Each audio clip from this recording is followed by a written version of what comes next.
پاسبان حرم سار الله، ای علم دار ابا عبدالله. بسم الله دور محمل قدم بزن، یا ابوالفضل علم بزن. روشنای شب تارم قمر بنین، به تو گرمه دل زینب پسر بنین. ابر و باد و مه و خورشید دور قافله میگردن. ابر و باد و مه و خورشید دور قافله میگردن.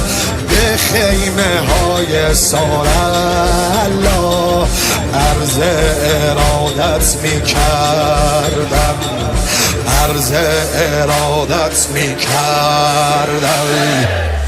یا عبدالله یا حسین حسین یا عبدالله یا حسین حسین یا عبدالله یا حسین حسین یا عبدالله یا حسین حسین. قوامین پیامبر آل الله، ای مؤذن ابا عبدالله. بسم الله شبه حیدر از آن بگو، علی اکبر از آن بگو. از ازل تا به قیامت به خدای فاطمه مثل خورشید میدرخشد. بچه های فاطمه یک به یک از راه رسیدن، جوانای بنی هاشم یک به یک از راه رسیدن.